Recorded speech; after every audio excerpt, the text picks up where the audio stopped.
আসসালামু আলাইকুম ওয়া রাহমাতুল্লাহ।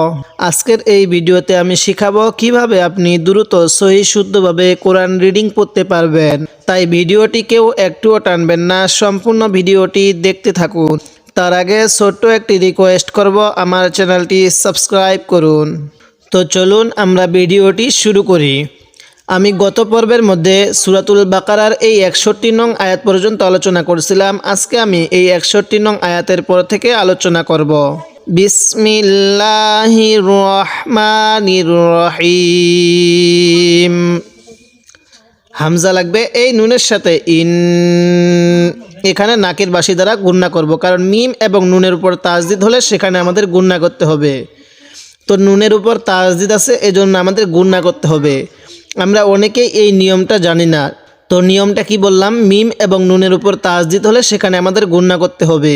তো এখানে নুনের উপর তাজদিদ আছে, এজন্য আমাদের গুণনা করব। ইন নুন লাগবে আবার এই লামের সাথে নাল। ইন নাল লাম জবল্লা ইন নাল্লা জালিয়াজের জি।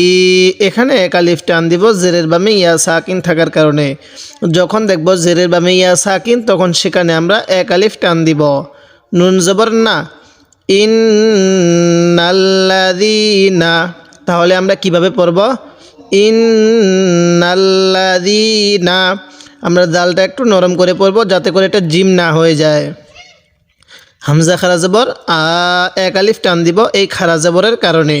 আর একটি নিয়ম হলো খারা জবর খারাজের উল্টা পেশ হলে সেখানে আমাদের এক আলিফ টানতে হবে। তো হামজা এর উপর একটা খারা জবর, এজন্য আমরা এখানে এক আলিফ টান দিব। মিম জবর মা নুন ওয়াও পেশ নু। এখানে এক আলিফ টান দিব পেশের বামে ওয়াও সাকিন থাকার কারণে। যখন দেখব পেশের বামে ওয়াও সাকিন, তখন সেখানে আমরা এক আলিফ টান দিব। ইন্নাল্লাযীনা আমানু। কিভাবে পড়ব? আমানু এরকম করে পড়ব। ওয়াও লাগবে এই লামের সাথে ওয়াল লাম জবল্লা ওয়াল্লা জালিয়াজের জি। এখানেও আমরা এক আলিফ টান দিব। কেন? এই যে জেরের বামে যখন দেখব এরকম ইয়া সাকিন আছে, তখন সেখানে আমরা এক আলিফ টান দিব। তাহলে আমি নিয়মটি কি বললাম, জেরের বামে ইয়া সাকিন থাকলে আমরা সেখানে এক আলিফ টান দিব। নুন জবর না ওয়াল্লাযীনা ওয়াল্লাযীনা। অনেকে আমরা এই জালটাকে জিম পড়ে ফেলি, শক্ত করে পড়ে ফেলি। আমরা এই জালটি উচ্চারণের সময় একটু নরম করে উচ্চারণ করব। ওয়াল্লাযীনা। হা আলিফ জবর হা। জবরের বামে খালি আলিফ থাকার কারণে এখানেও এক আলিফ টান দিব। আর হাটা উচ্চারণের সময় মুখ দিয়ে একটু আওয়াজ বের করব, কারণ এটা তো ছোট হা। ওয়াল্লাযীনা হা দাল ওয়াও পেশ দু। তো এবার আপনি বলবেন যে এখানে এক আলিফ টান কেন হবে? হ্যাঁ, পেশের বামে ওয়াও সাকিন থাকার কারণে এখানে আমি এক আলিফ টান দিব। হা দু এরকমভাবে পড়ব। ওয়াল্লাযীনা হাদু। তাহলে আমি কিভাবে পড়লাম? ওয়াল্লাযীনা হাদু। ইন্নাল্লাযীনা আমানু আমানু এরকমভাবে পড়ব। ওয়াল্লাযীনা হাদু হাদু এরকমভাবে পড়ব। ওয়াও লাগবে এই নুনের সাথে ওয়ান নাকের বাসি দ্বারা গুণনা করব, কারণ আমরা পূর্বে একটি নিয়ম পড়েছিলাম, মিম এবং নুনের উপর তাজদিদ হলে সেখানে আমাদের গুণনা করতে হবে। তো নুনের উপর তাজদিদ আছে, এজন্য আমি এখানে গুণনা করছি। এখানে গুণনা করা আমাদের ওয়াজিব। ওয়াও লাগবে এই নুনের সাথে ওয়ান। নুন জবর না সৎ খারা জবর স। র ইয়া খারা জবর র। ওয়ান না স র। তাহলে কিভাবে পড়ব? ওয়ান নাসার। অনেকে আমরা এখানে যে ভুলটি করি সেটি হলো ওয়ান নাসারা এরকম করে পড়ি। এরকমভাবে পড়ব না। তাহলে কিভাবে পড়ব? ওয়ান নাসার এরকমভাবে পড়ব। ওয়াও লাগবে এই সদের সাথে ওয়াস সত আলিফ জবর স। এখানে এক আলিফ টান দিব জবরের বামে খালি আলিফ থাকার কারণে।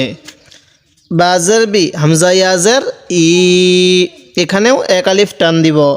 নুন জবর না ওয়াসসাবিইনা এরকমভাবে পড়ব। মিম নুন জবর মান হামজা খারা জবর এক আলিফ টান দিব। মান আ মিম জবর মা নুন জবর না, মান আমানা কিভাবে পড়ব? মান আমানা, মিমের মধ্যে টান দিব না, হামজায়ের মধ্যে খারা জবরের কারণে এক আলিফ টান দিব। আপনি যদি আমার এই নিয়মগুলো এখানে আয়ত্ত করে নিতে পারেন, এখানে শিখে নিতে পারেন, তাহলে পরবর্তী যখন আপনি একা একা পড়তে যাবেন আপনার এই নিয়মগুলো আর কখনো ভুল হবে না। তাই ভিডিওটি শেষ অবধি আপনি মনোযোগ সহকারে দেখবেন। মান আমানা, এই নুন সাকিনের মধ্যে আমরা স্পষ্ট করে পড়ব। আমরা অনেকেই এই নুন সাকিনগুলো পড়তে পারি না। যখন দেখব নুন সাকিনের পরে ইজহারের যে 6টি হরফ আছে, হামজা হা, আইন হা, গইন খ, এই 6টি হরফ যদি এই নুন সাকিনের পরে আসে তাহলে আমরা ওই নুন সাকিনের মধ্যে স্পষ্ট করে পড়ব। আর যদি এই নুন সাকিনের পরে ইকফার যেই 15টি হরফ আছে, এই 15টি হরফ থেকে কোনো একটি হরফ যদি এই নুন সাকিনের পরে আসে তাহলে আমরা ওই নুন সাকিনের মধ্যে গুন্নাহ করে পড়ব। তাহলে এখানে এই নুন সাকিনের পরে হামজাটি হলো ইজহারের হরফ, তাহলে আমরা এই নুন সাকিনের মধ্যে স্পষ্ট করে পড়ব। মান হামজা খারা জবর আ, মিম জবর মা নুন জবর না, আমানা, মান আমানা। বা লাগবে আবার এই লামের সাথে বিল, লাম খারা জবর লা, হাজের হি, বিল্লাহি কিভাবে পড়ব? বিল্লাহি। অনেকেই এই লামটাকে ল পড়ে ফেলবো, কারণ আল্লাহ শব্দের লামের পূর্বে যখন দেখবো এরকম জের আছে তখন আমরা এই লামটিকে চিকন করে পড়ব। আর আল্লাহ শব্দের লামের পূর্বে যখন দেখব জবর অথবা পেশ আছে তাহলে আমরা ওই লামটিকে তখন মোটা করে পড়ব। যদি এই নিয়মটি শিখতে পারেন এবং স্মরণ রাখতে পারেন তাহলে এরকম শব্দ যেখানেই আসবে আপনি সেখানে সহি শুদ্ধভাবে পড়তে পারবেন। তাহলে এখানে চিকন করে পড়ব। আল্লাহ শব্দের লামের পূর্বে জের, বিল্লা হাজার হি, বিল্লাহি। ওয়াও লাগবে এই লামের সাথে ওয়াল, ইয়া লাগবে আবার এই ওয়াওয়ের সাথে ইয়াও, ওয়াল ইয়াও। মিম লাগবে আবার এই লামের সাথে মিল, ওয়াল ইয়াও মিল। তাহলে কীভাবে পড়ব? ওয়াল ইয়াও মিল। হামজা খারা জবর আ, খজর খি, রজর রি, আখিরি, মিল আখিরি, ওয়াল ইয়াও মিল আখিরি। এরকমভাবে পড়ব। মান আমানা বিল্লাহি ওয়াল ইয়াউমিল আখিরি।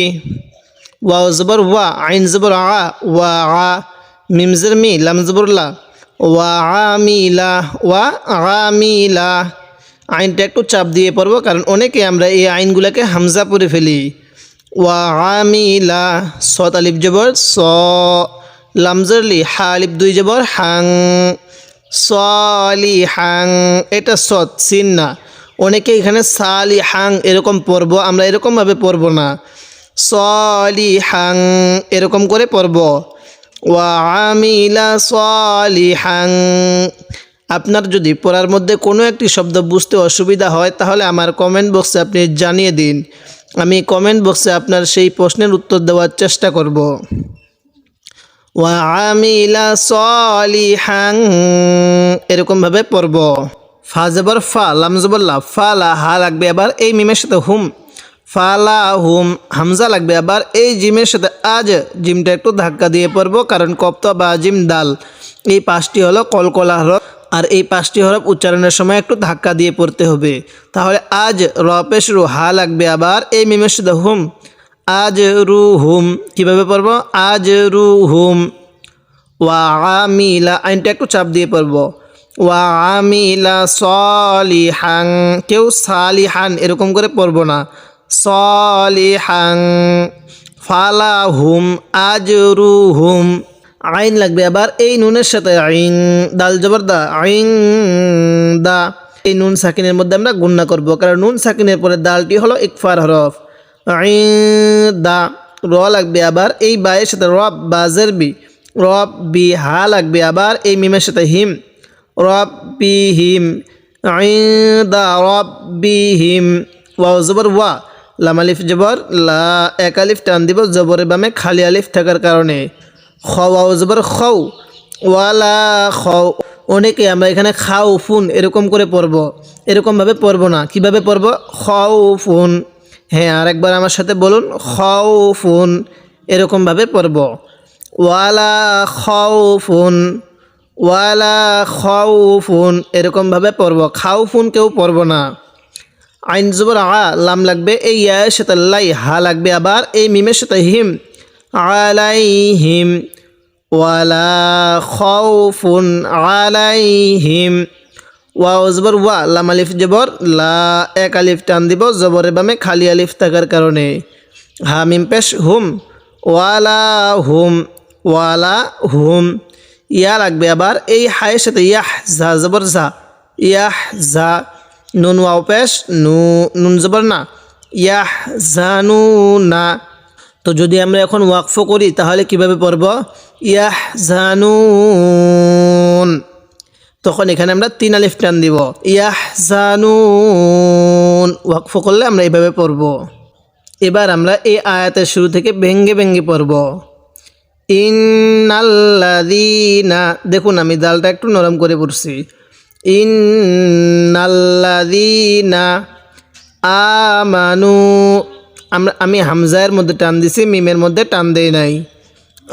আমানু ওয়াল্লাযীনা হাদু, হাদু এরকম করে পড়ে নেই, হাটা উচ্চারণের সময় মুখ দিয়ে একটু আওয়াজ বের করছি।